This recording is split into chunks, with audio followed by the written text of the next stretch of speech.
दोस्तों नमस्कार। विकल्पवाणी सच्चाई की खोज में आपका स्वागत है।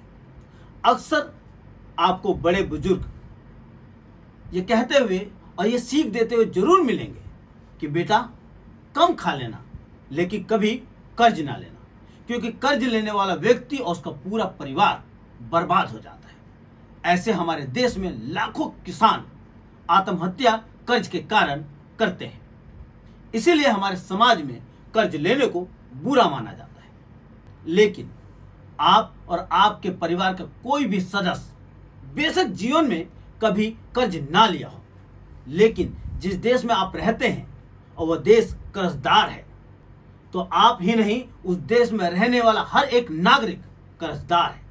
अगर हम अपने देश हिंदुस्तान की बात करें तो 11 अक्टूबर 2021 के विश्व बैंक के आंकड़ों के अनुसार हिंदुस्तान के हर एक व्यक्ति पर 30,776 रुपए का कर्ज है।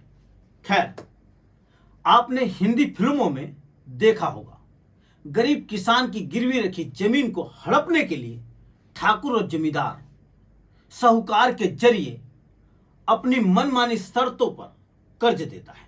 किसान कर्ज के जाल में फंसा रहे, इसलिए ठाकुर उसकी झोपड़ी और फसलों में आग लगवा देता है। आज पुराने जमाने के साहूकार और उसका कर्ज और उसकी मनमानी शर्तों ने अब इंटरनेशनल फाइनेंस एजेंसियों का रूप ले लिया है। इंटरनेशनल फाइनेंस एजेंसियां कर्जदार देश को कर्ज से आजाद नहीं करती, बल्कि उस देश में ऐसे हालात पैदा किए जाते हैं ताकि वो मजबूर होकर उसकी मनमानी शर्तों को मानकर और वह देश ज्यादा से ज्यादा कर्जदार बना रहे। फिल्म में ठाकुर की नजरें गरीब किसान की जमीन पे होती है, तो इंटरनेशनल फाइनेंस एजेंसियों की नजरें कर्जदार देश के लोगों के शोषण के जरिए अपने मुनाफे को और बढ़ाने पे होती है। चाहे साहूकार के कर्ज में फंसा किसान हो या इंटरनेशनल फाइनेंस एजेंसियों के चुंगल में फंसा देश हो, दोनों की बर्बादी को कोई नहीं रोक सकता। जीता जागता मिसाल है हिंदुस्तान का पड़ोसी देश श्रीलंका। श्रीलंका भयंकर आर्थिक संकट में फंसा हुआ है। श्रीलंका के नागरिकों को 2 वक्त की रोटी पाना भी मुश्किल हो गया है। ना तो उनके लिए दवाइयां हैं और ना ही जरूरत की चीजें। फॉरेन करेंसी की कमी के चलते श्रीलंका विदेश से तेल नहीं खरीद पा रहा, जिसकी वजह से बिजली घंटों घंटों गुल हो गई। इन तमाम समस्याओं में फंसे श्रीलंका के नागरिकों के पास सड़कों पर निकलकर विरोध करने के सिवाय कोई चारा नहीं था।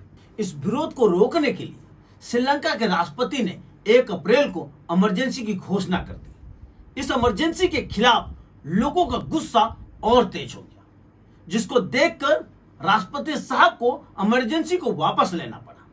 प्रधानमंत्री महिंद्रा राजपक्षे को इस्तीफा देना पड़ा। उनकी जगह पर रानिल विक्रमसिंघे को प्रधानमंत्री बनाया गया।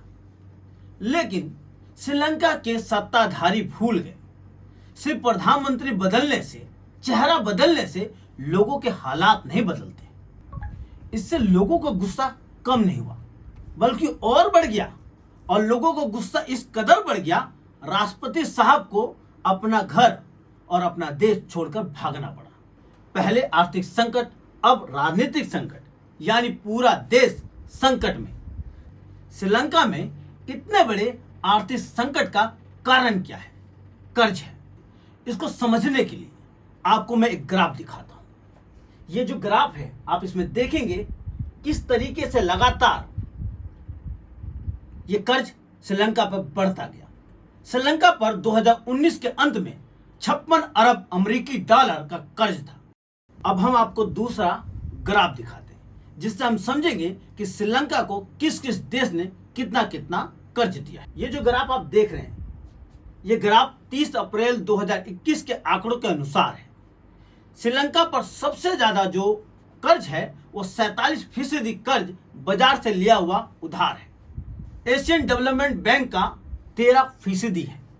चीन और जापान का 10% है। विश्व बैंक और अन्य तरीकों से जो लिया हुआ कर्ज है वो 9% है।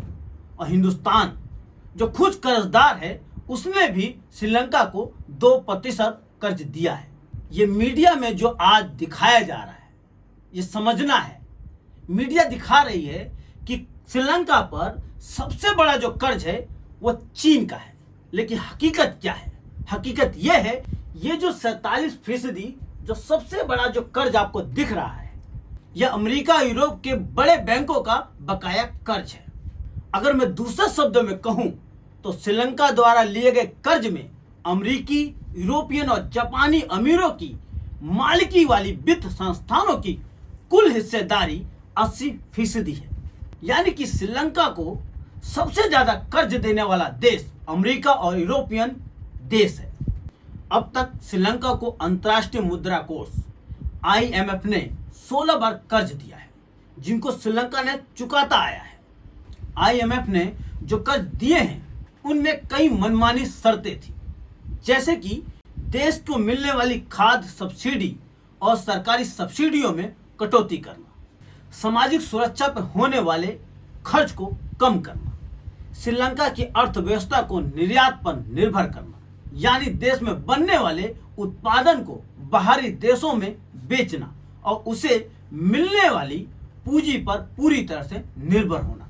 श्रीलंका के निर्यात को कंपटीशन का मैदान बनाने के लिए राष्ट्रीय मुद्रा के मूल्य में कमी करना।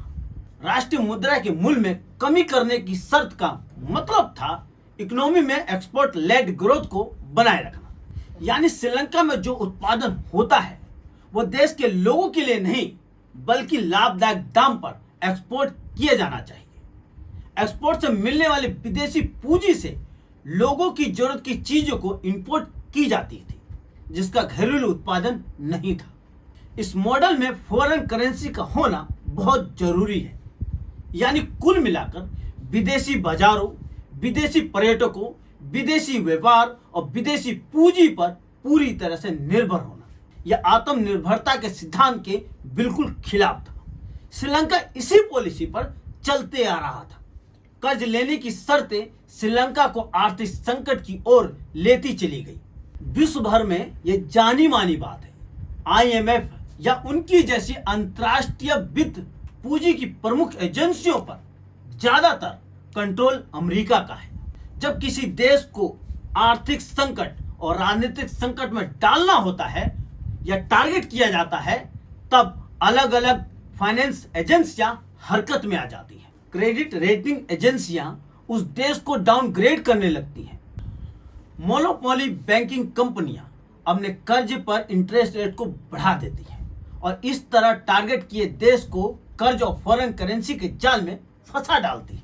फिर उस देश को सलाह दी जाती है, कर्ज के संकट से बचने के लिए IMF से संपर्क करो, उनसे सेटल करो।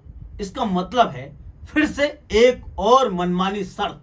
याद रखिए, श्रीलंका में अधिकतम विदेशी पूंजी एक्सपोर्ट यानी निर्यात और टूरिज्म से आती है। श्रीलंका में आर्थिक संकट का दौर अप्रैल 2019 में ईस्टर संडे के दिन 8 जगहों पर बम ब्लास्ट से शुरू हुआ था। विकिपीडिया के अनुसार उन बम ब्लास्टों में कुल 269 लोग मारे गए, जिसमें कम से कम 45 विदेशी नागरिक, 3 पुलिस ऑफिसर और खुद 8 बम लगाने वाले लोग थे। कम से कम 500 लोग घायल हुए थे। इसके बाद पूरी तरह से विदेशी पर्यटक आने बंद हो गए।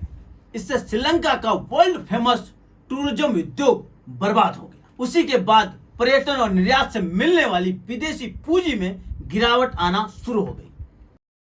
आप इस चार्ट में देख सकते हैं किस तरीके से टूरिज्म बढ़ रहा था और 2019 में बिल्कुल जमीन पे आके खड़ा हो गया और रही सही कसर 2020 के बाद कोविड ने पूरी कर दी। श्रीलंका में होने वाली घटनाओं को कड़ी दर कड़ी को हम जोड़ेंगे तो हम समझेंगे जिस तरीके से हिंदी फिल्मों में ठाकुर गरीब किसान की जमीन को हड़पने के लिए साहूकार के जरिए कर्ज देता है और किसान कर्जदार बना रहे, इसलिए उसकी झोपड़ी और फसलों में आग लगवा देता है।